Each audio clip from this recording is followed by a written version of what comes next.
paz! Olá, irmãos e irmãs. Que alegria para mim poder fazer parte desse projeto de estudo do livro dos Atos dos Apóstolos, uma inspiração fantástica do Ministério de Pregação e aqui da nossa Diocese de Campo Limpo, né? Uma alegria para mim. Tenho assistido aí os irmãos que fizeram antes de mim, os meus antecessores, uma bênção, grandes formações, grandes testemunhos, grandes pregações, uma bênção mesmo, né? E que bom que isso veio para nós. É um tempo favorável para que nós possamos crescer, aprender, reaprender, ver com outros olhos. O Evangelho é vivo, a palavra é viva, né? Então ela sempre cai em nossos corações, ela faz alguma... tem que mexer conosco, sempre é um pouco diferente, não é? Então vamos lá, deixa eu me apresentar como um bom pregador, né? Tenho que fazer o meu roteiro direitinho. Deixa eu me apresentar para aqueles que não me conhecem.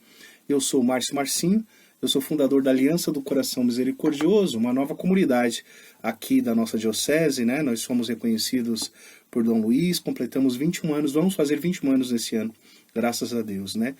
Queremos continuar firmes aí, propagando o carisma que o Senhor nos deu, que é com a alegria a divina misericórdia.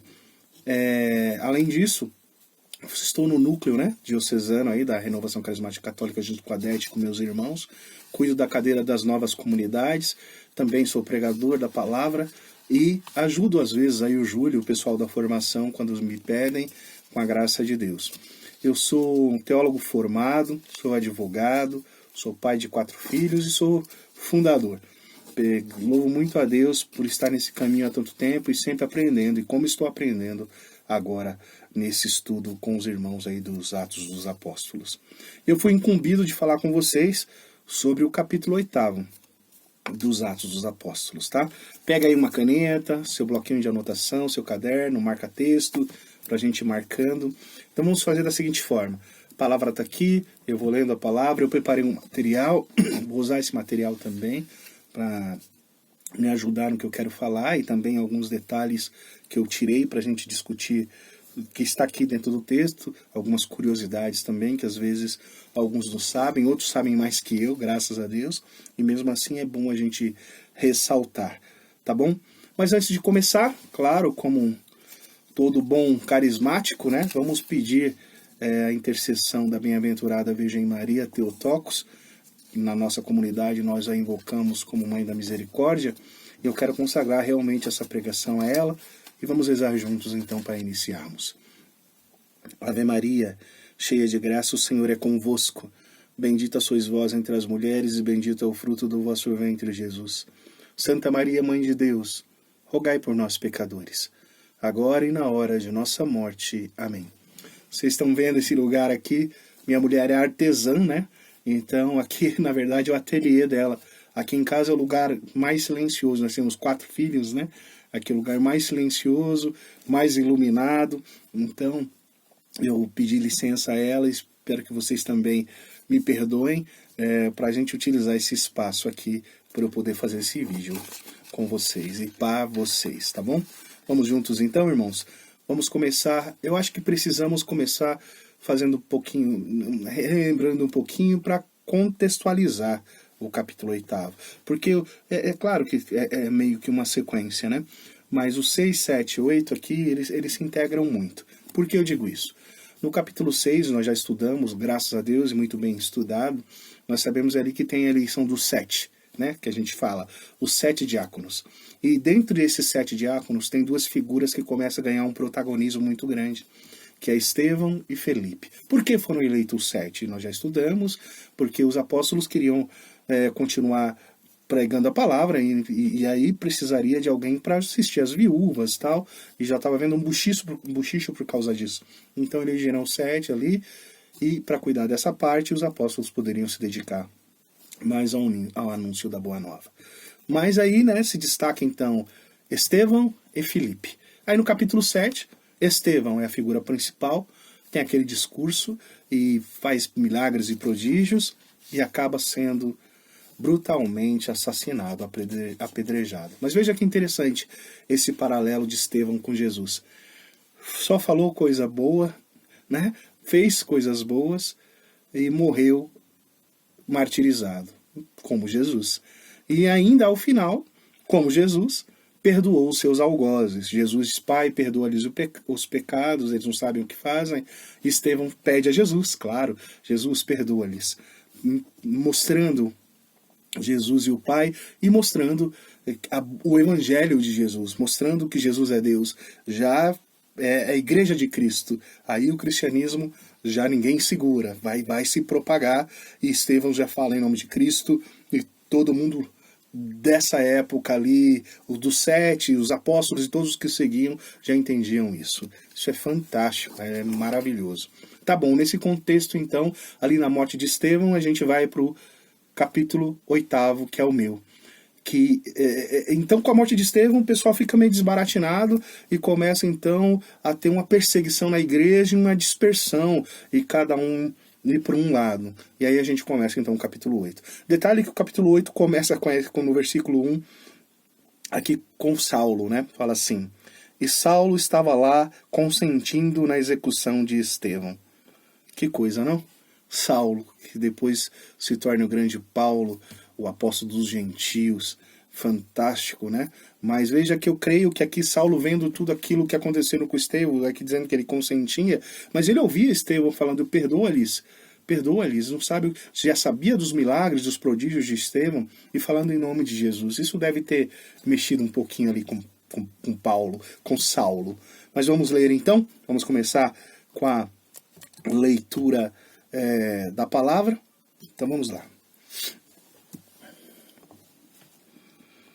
E Saulo estava lá consentindo na execução de Estevão.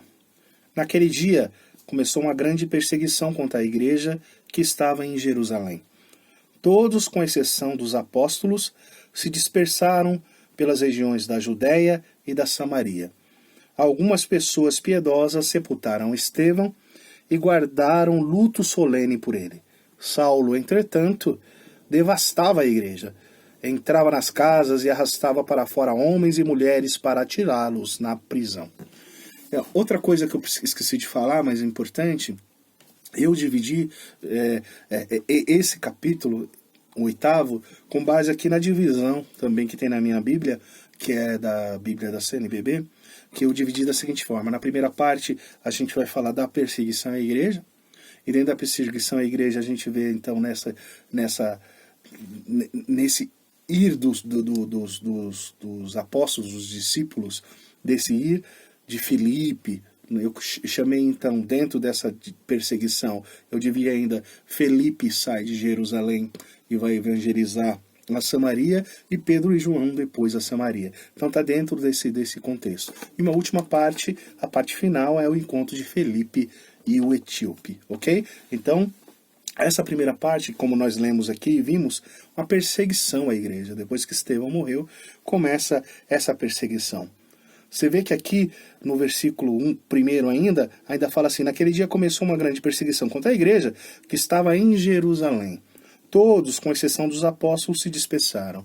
Aí o núcleo da igreja permanece em Jerusalém, os apóstolos, e aí, nessa dispersão, ressalta-se então a figura de Filipe. Como eu disse, depois da eleição dos 7, essas novas, Estevão e Filipe, ganham protagonismo, e no capítulo 8 o protagonismo é de Filipe. Claro que João e Pedro também estão aqui, exercerão um protagonismo muito grande, mas essas figuras menores, vamos dizer assim, aparecem, e Filipe aqui tem esse destaque. Então veja, alguns então nessa dispersão foram pela Judéia e pela Samaria. Ok? Samaria, veja que também aqui tem muito a ver com o evangelho. Nós sabemos que os samaritanos era aquele povo que não se dava com os judeus, e Jesus quebra esse paradigma quando fala com a samaritana no poço de Jacó, e também dá aquele exemplo do bom samaritano, né? Então veja que aqui os discípulos, os apóstolos, seguem o mesmo caminho de Jesus e vão justamente começar a propagar mais uma vez a boa nova, e ali tentar incutir no coração daquelas pessoas o evangelho de Jesus Cristo. Vamos em frente? Versículo 4. Entretanto, aqueles que se tinham dispersado iam por toda parte, anunciando a palavra. Foi assim que Filipe desceu à cidade de Samaria e começou a anunciar-lhes o Cristo. As multidões davam ouvidos àquilo que Filipe dizia. Unânimes o escutavam. vendo os sinais que fazia, de muitos possessos saíam espíritos impuros, dando grandes gritos. Foram curados também numerosos paralíticos e aleijados. Era grande a alegria na cidade. Veja, irmãos, para nós que fantástico isso de Filipe. Filipe, então, intrépido, com coragem, entra na Samaria e ali na Samaria ele começa a anunciar a palavra. Não fala de si, não fala da perseguição, ele começa a anunciar a palavra, a boa nova de Cristo. E nesse anúncio de Cristo começa a acontecer milagres e prodígios e as pessoas unânimes o escutavam. Veja só que interessante isso. Quando nós anunciamos Jesus, as pessoas nos escutam. Mas às vezes, quando nós perdemos o foco, começamos a anunciar coisa que não tem sentido, vai falar de outras coisas que não é o Evangelho, começa a entrar em atritos, em coisas que não têm sentido, nós perdemos as pessoas e elas não nos ouvem com unanimidade. Que nós proclamemos o Evangelho. É o Evangelho que tem que ser proclamado, anunciado. Anunciar a palavra para que eles escutem. E ali, veja só, era grande a alegria, versículo 8, era a grande alegria na cidade. Isso é importante também, essa ideia da alegria. Por que é importante? Veja só, era uma sociedade ruim, eles não viviam bem, né? Na verdade, eles eram tristes, né? Por causa do sofrimento, por causa de todas as angústias. Então essa coisa da palavra anunciada, dos prodígios não só falados, mas postos em prática, eles podiam ver aquilo acontecer, isso causava neles a alegria que sempre faltou. Veja, a boa nova, quando anunciada, ela traz realmente a alegria, a paz, uma sociedade que às vezes é tão desequilibrada, tão fora como era ali na Samaria naquela época. Mas veja, vamos continuar aqui o versículo 8. Destaca-se então a intrepidez, o anúncio puro da palavra, a adesão unânime, e quando então se anuncia a palavra, os milagres e os prodígios, e a alegria brota aos corações. É fantástico. 9. Na cidade estava morando um homem chamado Simão. E aqui aparece uma outra figura importante. Então nós temos aqui no capítulo 8, Felipe, Pedro, João, Simão e o etíope. São 5 personagens que aparecem para nos aqui nesse capítulo. Então aparece aqui o chamado Simão. Ele praticava magia e fascinava a população da Samaria. Ele se fazia de importante e todos, do menor ao maior, lhe davam ouvidos e diziam: este é a força de Deus, chamada a grande. Davam ouvidos a ele porque desde muito tempo os fascinava com suas magias. Depois, porém, passaram a crer em Filipe, que anunciava o reino de Deus e o nome de Jesus Cristo. E homens e mulheres se deixavam batizar.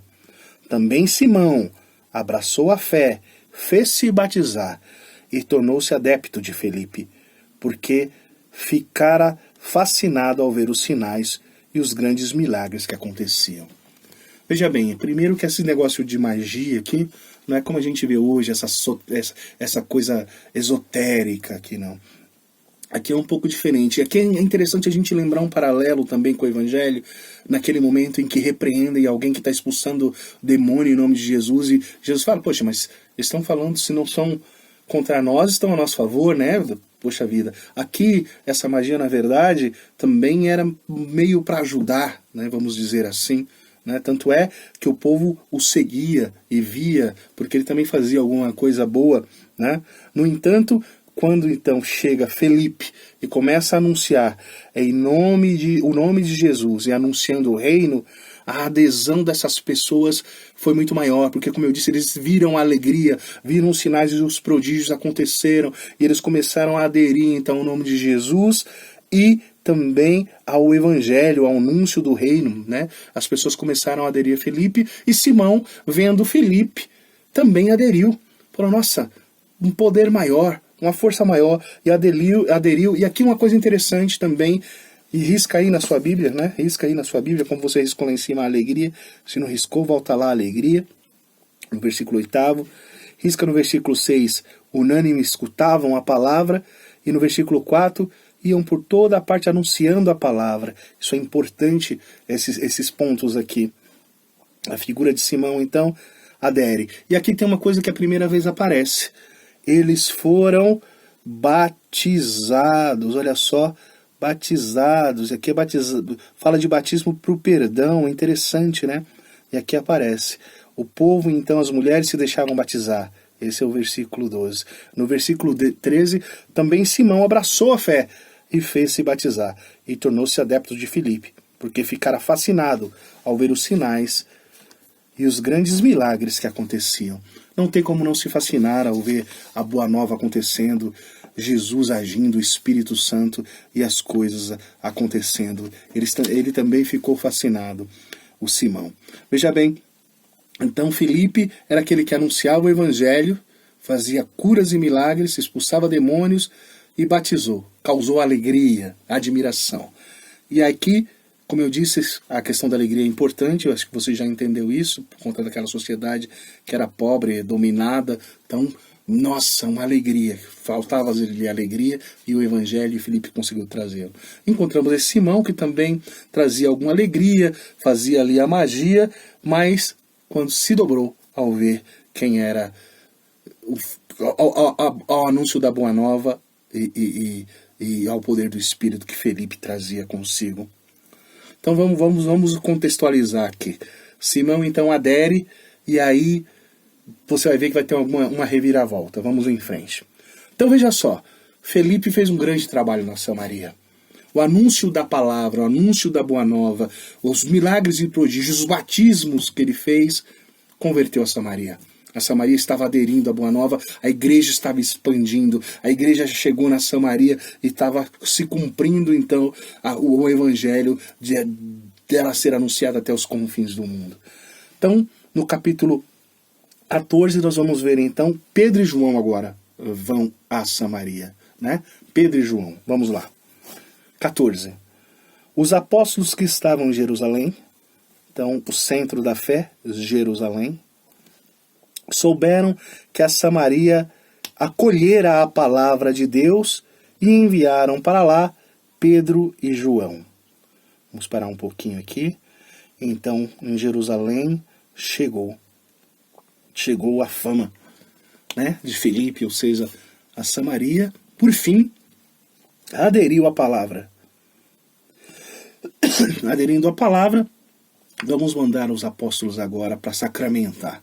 E aí então envia-se, era comum isso, envia-se Pedro e João. Chegando ali, versículo 15, chegando ali, oraram pelos habitantes da Samaria para que recebessem o Espírito Santo, pois o Espírito ainda não viera sobre nenhum deles, só tinham recebido o batismo em nome do Senhor Jesus, batismo de conversão, batismo do perdão. Pedro e João impuseram-lhe as mãos e eles receberam o Espírito Santo. Fantástico. E aqui está o fundamento do crisma, né? Daqui está o fundamento da crisma, quando o bispo, o apóstolo, o bispo, impõe as mãos para que o crismando receba o Espírito Santo. Quem impõe as mãos, então, é o apóstolo. Foi batizado, mas ainda não tinha recebido o Espírito. Então os apóstolos foram, impuseram as mãos para que eles recebessem o Espírito Santo, e eles efetivamente receberam. O Espírito pneuma, o Espírito estava agindo poderosamente nos atos, aqui no começo da igreja, para a expansão da igreja, para a difusão do Evangelho, para a difusão da Boa Nova. Claro que o Espírito age, mas aqui o Espírito estava agindo abundantemente. Então clamou-se o Espírito, os apóstolos impunham as mãos, por isso que na crisma impõe as mãos. Quem impõe as mãos são os apóstolos. Vamos agora para o versículo 18. Simão viu que o Espírito era comunicado pela imposição das mãos dos apóstolos. Aqui expressamente, ó. Simão viu. Então aqui é uma prova, atestou-se. Risca aí, pela imposição da mão dos apóstolos. Esse Simão aqui é o mago. Estão lembrados, né? O mago. Veja o que acontece agora. Então veja o que acontece agora. Olha só. Simão viu que o Espírito era comunicado pela imposição das mãos dos apóstolos, ofereceu-lhes dinheiro e disse: dai também a mim este poder, para que aqueles sobre quem eu impuser as mãos recebam o Espírito Santo. Tá maluco esse Simão aqui, não entendeu nada. Parece outra pessoa, nem parece aquele que se encantou com Filipe e pediu para ser batizado. Quando ele viu mais poder, falou: nossa, tem mais poder ali, deixa eu chegar perto daqueles. E aí já quis usar de dinheiro, né? Veja que nós temos ali no capítulo 5, aquela questão da venda dos bens, que tem Ananias, né, e Safira, sua mulher, que acabam sendo amaldiçoados porque mentiram, enganaram com questão de dinheiro. Aqui tem Simão. Aqui Simão quer comprar o Espírito Santo, sabe? Essa prática é um absurdo, né? Simonia que chama, né? Simonia. Tanto é que ganha o nome de simonia, porque vem de Simão e Ananias, os que quiseram comprar as coisas sagradas. Simonia é a compra das coisas sagradas, a venda das coisas sagradas, um absurdo. E aí então tem um confronto aqui, Pedro fica doido com essa sugestão de Simão, e que aqui nasce a simonia, né? E aí fala assim para ele: olha Pedro, Pedro porém lhe respondeu que o teu dinheiro vá contigo à perdição. E aqui tem um confronto da religião cristã com a religião grega, aquela confusão toda, que é uma religião que só pensa no dinheiro. Aqui é um confronto que Lucas traz de uma religião que é o dinheiro e da outra religião que não quer saber do dinheiro, é pela graça, é por amor. Muito pelo contrário, o discípulo faz não pensando em riquezas materiais, né? Aqui é um confronto da religião cristã, do amor, da propagação do evangelho gratuita, né? Então aqui Pedro fica maluco, repreende ele e ainda joga e amaldiçoa. Só que aqui tem uma coisa que não aconteceu com Ananias e nem Safira, lá no versículo 5. Aqui Pedro fala no 22: arrepende-te dessa tua maldade e suplica ao Senhor que ele perdoe esse pensamento de teu coração. Aqui Pedro ainda dá uma chance, explica para Simão, pedindo para que ele suplique a Deus o arrependimento. Ananias e Safira não tiveram nem a chance essa chance.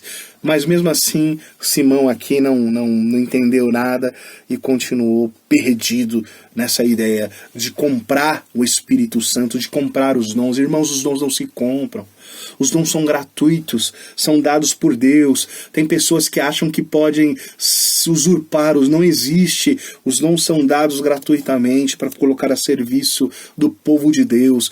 Claro, ao nosso serviço também, os dons, né? Mas nós precisamos entender isso, e às vezes essas religiões aí querem comprar dons, vender dons, achando que as coisas são conquistadas pelo dinheiro. O cristianismo, a nossa fé, não, muito pelo contrário, confronta com essa realidade maluca aí que Simão quis comprar o Espírito Santo. O que ele queria com isso? Poder, a ganância, a vaidade pelo poder, porque ele já tinha ali atrás, lá quando encontrou Filipe, parecia que tinha se converteu, batizou isso e aquilo, mas pelo jeito a ambição dele era mesmo aparecer, era poder, era querer ser ainda maior. Essa imagem é muito, muito dura, né? Tudo gira em torno do dinheiro, né? Uma coisa maluca. E quantas pessoas hoje que fazem de tudo pelo dinheiro, né? Inclusive que se dizem bons cristãos ou pessoas que estão aí a ensinar, mas fazem tudo pelo dinheiro, vendem a fé, vendem os dons, comercializam as coisas sagradas, fazem realmente simonia. Simonia é comercializar as coisas sagradas, né? E aqui a gente vê isso, que vem de Simão e Ananias, que por isso simonia é essa questão de vender, comercializar as coisas sagradas. Mas não, a religião cristã é diferente dessa religião pagã. E aqui já é esse confronto mostrado às claras, ou seja, para que veio o Evangelho, para que veio Jesus, para romper. Veja lá atrás, nos sacrifícios, os bois para os grandes sacrifícios, coitados com as pombinhas, né? Sempre teve isso, Jesus teve que expulsar vendilhão do templo, sempre essa confusão, Jesus vendido por dinheiro, essas coisas que a gente vê às vezes. E aqui já é na igreja nascente, na igreja viva, repleta do Espírito Santo, e o Espírito Santo é dado de graça, né? É amaldiçoado esse tipo de pedido, esse tipo de ato de Simão aqui. É um absurdo. E Simão Pedro não titubeou, já foi logo colocando ele no lugar dele. Versículo 24, Simão lhe respondeu, suplicai, e aí ele se arrepende e pede para que os apóstolos supliquem, né, a Deus, para que não aconteça aquilo que Simão tinha dito, né, ali no começo, quando ele fala assim, que teu dinheiro vá contigo à perdição, pensas que podes adquirir o dom de Deus com dinheiro? Não te cabe parte alguma neste assunto, pois o teu coração não é reto diante de Deus, né, e aí ele tenta pedir para Simão, para falar com o Senhor, para que não acontecesse nada de ruim com ele. Que tenha se arrependido, né? Vamos em frente, irmãos. E aí no versículo 25, eles então, depois de dar testemunho e de pregar a palavra do Senhor, voltaram a Jerusalém anunciando o evangelho a muitos povoados dos samaritanos. Então, continuaram propagando o evangelho, a boa nova. E aqui veio no meu coração agora dizer, irmãos, não venda o seu ministério. Por nada venda o seu ministério. Por nada, dinheiro nenhum, poder nenhum, venda o seu ministério. Fama nenhuma, venda o seu ministério. Seja honesto, seja íntegro, dê de graça o dom que você recebeu. Eu não estou dizendo aqui que não tem que pagar, tem combustível, ajuda, todos têm, não é isso, mas você deve estar me entendendo como aqui quis Simão comprar o Espírito Santo. E a gente vê tantas pessoas aí que se não tiver dinheiro as coisas não acontecem. Isso não pode acontecer. Isso não pode ser. Receba e transmita isso. Não, é honesto, todo trabalhador merece a sua paga, é palavra, isso não tem problema nenhum. Mas nós temos que entender e saber separar as coisas. Amém? Vamos em frente? Vamos então entrar agora aqui na fase final, na terceira parte então desse capítulo, que não é muito longo, mas riquíssimo, com figuras importantíssimas, com novidades, batismo, arrependimento, perdão, né? Com o anúncio da palavra aos samaritanos, a igreja se expandindo, esse anúncio intrépido, sem medo, só a palavra e a palavra fazendo prodígios e milagres, né?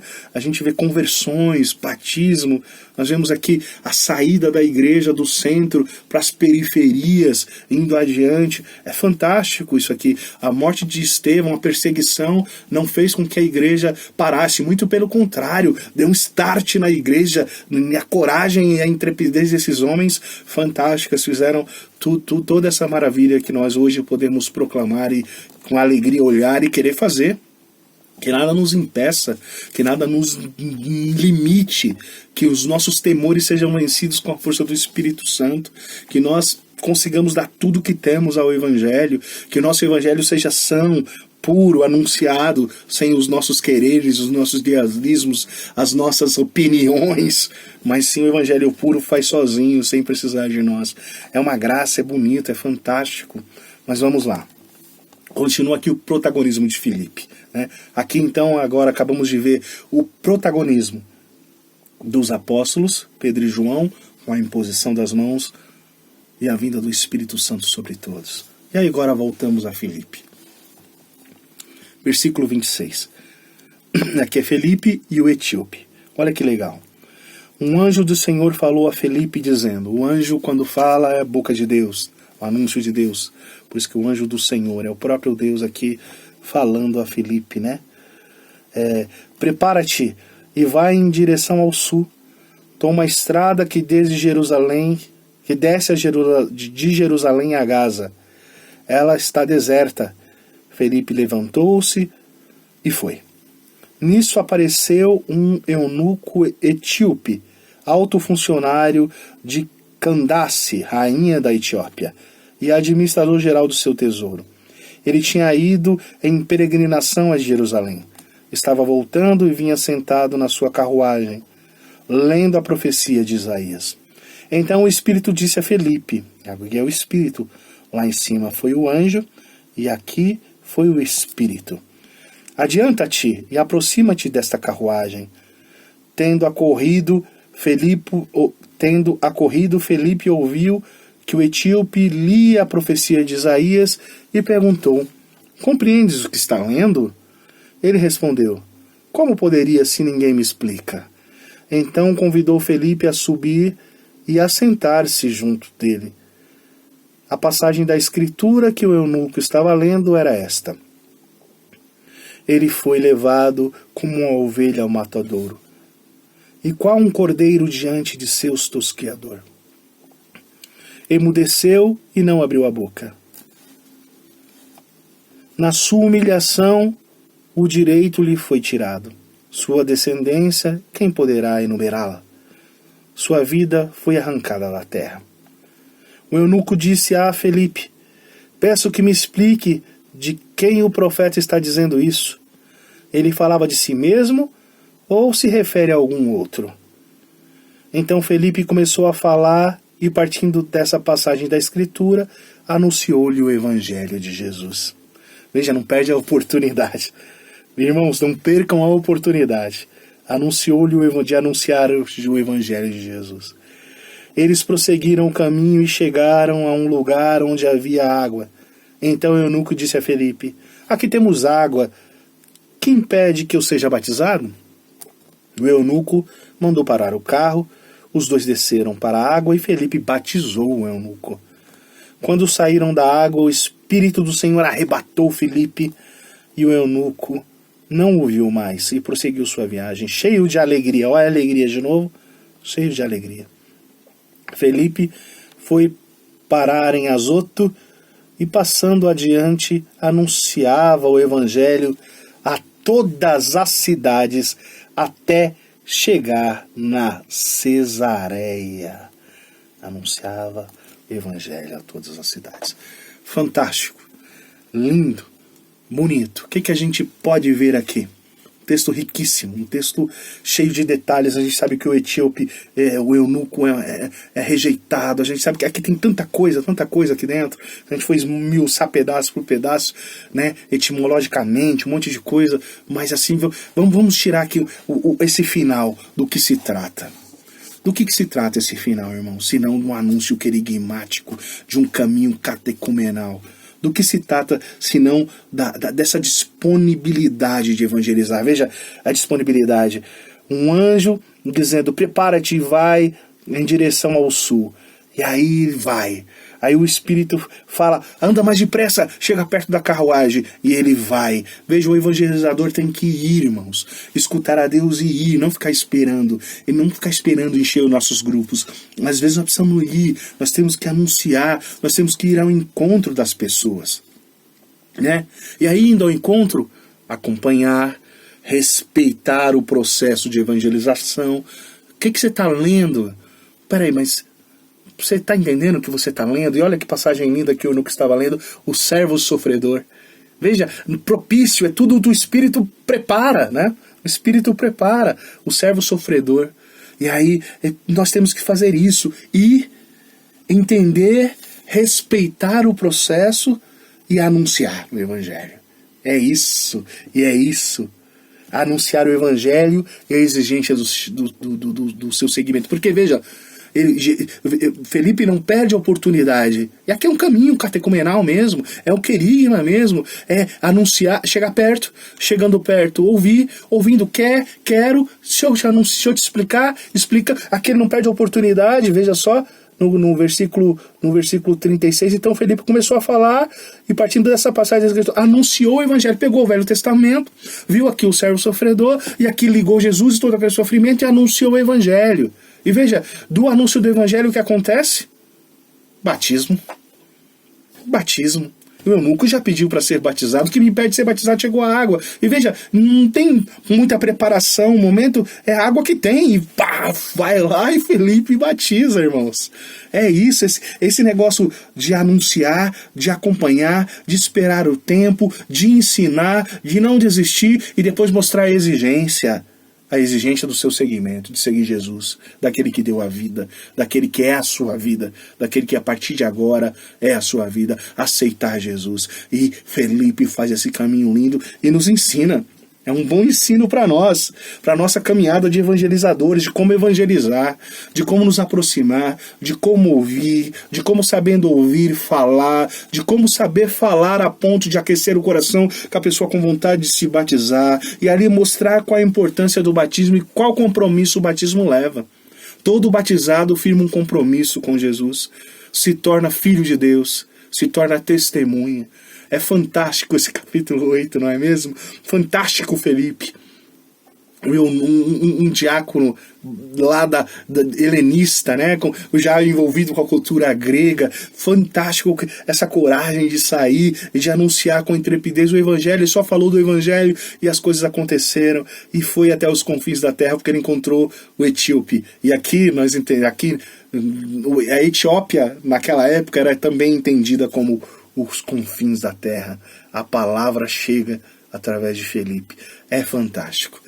Irmãos, e aqui encerro com vocês, eu fico empolgado, me desculpe, o estudo desse capítulo, que tem muito mais coisa. Se a gente for entrar aqui no eunuco, na peregrinação, porque ele estava peregrinando, aqui tem tantos detalhes que ficaria para um outro vídeo, e para alguém talvez um pouco mais capacitado que eu, mas uma graça, muito feliz de participar desse projeto.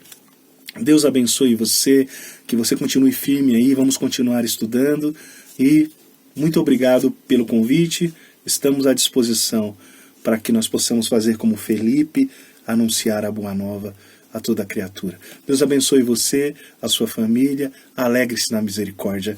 Em nome do Pai, do Filho e do Espírito Santo. Amém.